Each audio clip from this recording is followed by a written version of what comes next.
So after being freaked out by the roars and that, I thought I needed a break. No prophecies, no portals, no angry peasants chasing after us, and definitely no mysterious figures telling me that something nasty's followed me through another dimension.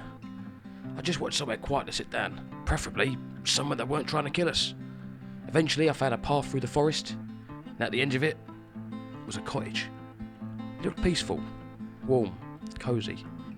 Smoke coming out of the chimney, flowers growing out the windows. Then I noticed something pretty weird. The walls were made of gingerbread. The roof was covered in icing. The windows were made from what looked like boiled sweets. Even the chimney looked like it was made from chocolate. I stared at it. That's probably not up to regulations, is it? Before I could decide whether to knock, the door swings open. An old lady stands there with a massive smile on her face. Oh, hello, dear. I've jumped. Hello. Here, come in. You look exhausted. I suppose I am. And hungry. Actually, yeah, Nonsense. She grabs my arm. You need feeding. Before I could say anything else, I was inside. The cottage smelled incredible. Fresh bread, roast meat, cinnamon, chocolate. Everything smelled fucking great. I forgot I just walked into a house made of confectionery. The old woman sat me down at a table. There we are. Nah. Tell me everything. So I did. I told her about being transported to another world. The prophecy, the crown, the bandits, the mountain, the Sky King, Bert, the portal, the angry peasant, his supermarket manager, and the fact that I'd somehow ended up back in Berg. She listened carefully, occasionally gasping, occasionally shaking her head, occasionally putting more food onto my plate. Oh, you poor thing. Have some potatoes. Cheers. And some bread. Cheers. And some sausage. I've still got 8. Alright? I kept talking, and she kept feeding me. Eventually I realised something. I'd eaten enough food to feed a fucking village. I pushed away my plate.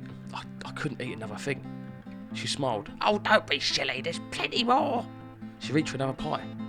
Put my hand over the plate. No, honestly, I'm full. She looked upset, then smiled again. Of course, dear. So, you said you came through a portal? Yeah. How fascinating. What, have you seen one? Oh, yeah. You have? Many times. Really?